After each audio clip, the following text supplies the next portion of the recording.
Hello, so I'm continuing my series on the APCs of HOAs, and today I'm going to cover the exciting topic of reviewing HOA documents. I know for many people, when you receive or when you bought your condo or if you're thinking about buying one, HOA documents can be very overwhelming and intimidating. It's generally 200 or 300 pages long, but it's really not as difficult as you may think. So let's just dive right in. Well, what kind of HOA documents are there?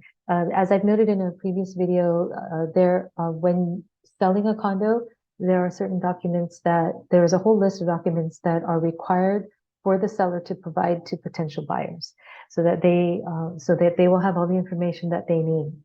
So the first set of the documents that you see, the first ones that I'm going to cover are the Articles of Incorporation, the Covenants, Codes, and Restrictions, which are the CC&Rs, and the bylaws.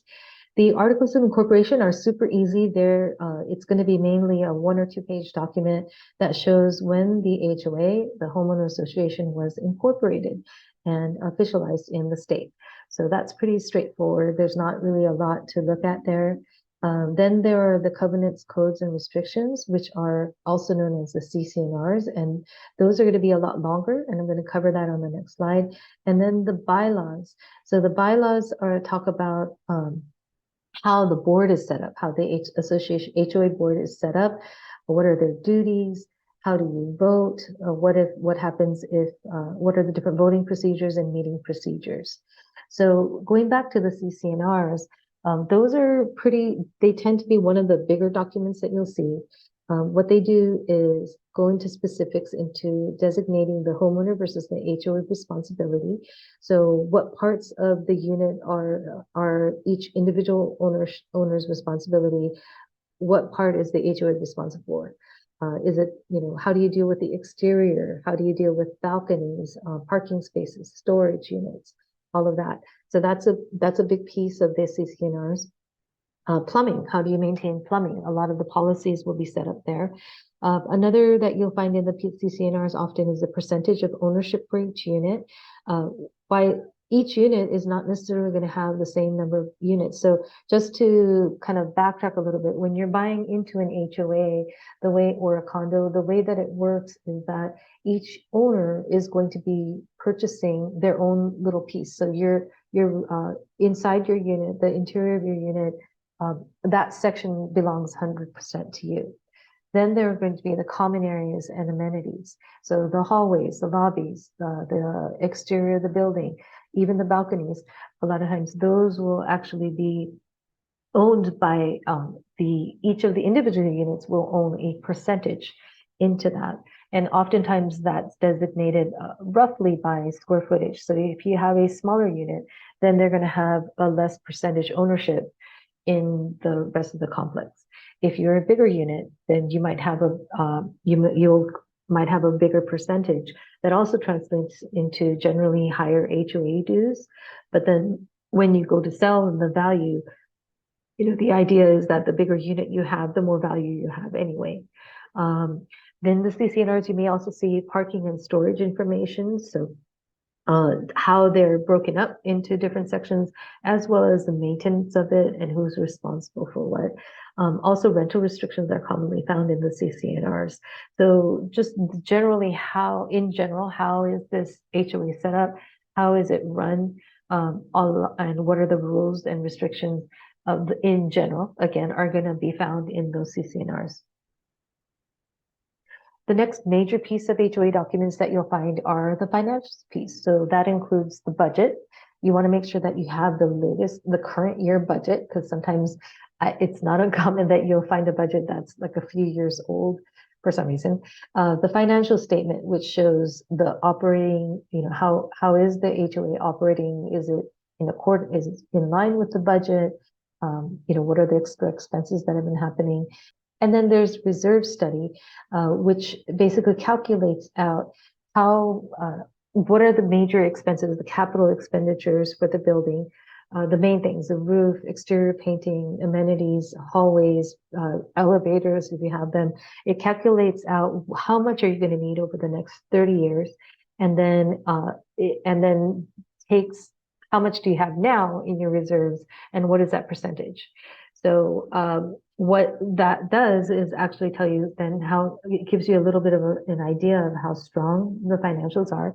Here's a little example of here's an example of a reserve study and the findings and recommendations.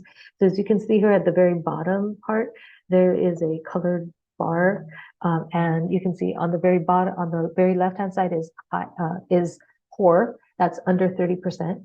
If you go between 30 and 70%, that's considered fair. If you look at the wording on top, and then above 70% is strong. So that means you have a strong reserve fund strength. And then above that, obviously, is they don't even have a word for it, but that's excellent to be able to have that. You can also see here toward the bottom, they also equate that to, well, if you have a poor reserve fund strength, then there is a high risk of a special assessment. So that's what this is telling you, is that if you have a reserve study where the percentage, so in this example, it's at 43.2%, that falls within the fair category. And that means there's a medium risk of needing a special assessment in the future. So this is something that's good to note, because a lot of times I'll have buyers who say, well, do you know what the chances are of their increasing the HOA fees next year? That's really hard to predict, because there's nothing, it's not always automatic. There could be a situation where a board decides not to raise fees for many years in a row and then does one all of a sudden, a huge one. But this reserve study is very helpful because it gives you an idea of what the financial health is of the HOA, and then you can make your decisions on it. If it's in the poor category and there's a high risk of special assessment, it doesn't mean you shouldn't buy it, but it does mean that you should be aware that in the future there may be either HOA increases or possibly a special assessment if something big comes up. And I'll go into the special assessments in a later video. So the next piece is the rules and regulations. So while the CC&Rs do go into some of the rules and how the HOA is set up, the rules and regulations go into more of the nitty-gritty details. Here are some examples of what you may find in the rules and regulations. Rental restrictions, oftentimes they should actually be in the CC&Rs, but they may also incorporate them or add them to the rules and regulations, just to in terms of some more details about it. CC&Rs, for example, may say something like you're restricted to 30% of rentals, whereas the rules may go into more detail of how, what's the procedure for if you're going to have a tenant coming in, that kind of thing. Common area amenities. So if you have a swimming pool, a rec room, a tennis court, a gym, what are the rules surrounding that? Are there hours of usage? Are there reservation fees? That kind of thing. Architectural guidelines, for example, flooring. So what's the process by which you can request to do a remodel of your unit? And then if they're, for flooring, are there rules about if you're on the second or third floors, not allowing that hard surface flooring there? So there may be rules about that. Parking and balconies and storage.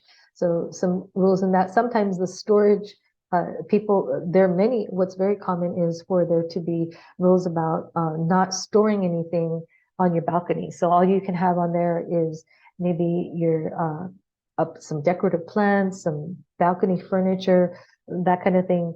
But you don't want to have like laundry hanging out there or big boxes stored out there, because it can really not make the community not look as attractive. So that's a very common one. And related to that is the satellite dishes and AC units, air conditioning units. So what are the rules with that? So you may have, like in my complex, we have a rule of air conditioning units only allowed for the third floor units, because they're able to access the roof more directly. There may be moving rules, so hours of when you can move. Do you need to notify a property management company? Do you need to pay a fee? That kind of thing. And then marketing specific rules. So if you're going to be putting the condo on the market, can you put signs or not, lock boxes, etc. So those are just some examples of what you might find in the rules and regulations. The next set is the board meeting minutes. And so those have to do with if you have, the HOA board is, if they do have minutes, meetings, they are required to be public, and also to be able to have those minutes available to the homeowners. Ideally, you want the last 12 months. It may not be every single month that they're meeting, which is fine, but you want to be able to cover the last year. And with the newsletters, not all HOAs have them, but if they do, that's something, again, you would want to have for the last 12, to cover the last 12 months. And I would really recommend if you own an HOA, read the meeting minutes, read the newsletters when you receive them. That's really important for you to keep up to date on what's going on. And if you're looking into buying a condo in an HOA or unit in an HOA, I'd really recommend that you read through I know the packet's hard, the CCNR is hard, but read through the board meeting minutes and the newsletters, because that gives you a good feel to the community and what are the issues that are involved there. And then finally, there's the master insurance for the HOA. And I've talked about this in my previous video, but what that has to do with is the insurance that covers the whole complex, the building, the exterior of the building, the common areas of the building. All of that is covered by a master insurance. You will have your own insurance as an HOA owner. That's called the Walls In, or it's called quote unquote Walls In, or the HO6 insurance. But the one that's important for buyers to be provided with is the master insurance for the HOA. Even if you're just doing a refinance, that's something that a lender is going to look for, is the master insurance.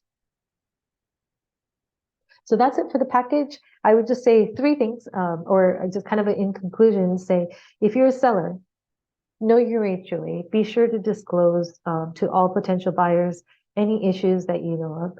If you're a buyer, review your documents. I know it's a lot, but it will be worth it. And there are some things that are in there that you really want to know, because it may be costly if you decide that that's not going to work for you. So you don't want to find that out after you've already bought. And owners, keep copies of all the documents. And if you don't have them, request them. If you do receive emails, or if you can access them either via a portal, if your HOA provides that, or if you have if the property manager or the board emails you things, I would highly, strongly recommend that you keep them in a folder on your computer so that it's readily available when the time comes to sell. So the HOA documents, again, it's a big package, but those are going to be the main components that you find in an HOA document package. And they're important. They're really important for you to understand and read so that you know what you're getting into if you're buying, and you can have a really smooth process and enjoy your time in living in an HOA. So thanks for watching. I hope you'll subscribe and be ready to watch more of the videos that come up in the ABCs of HOA.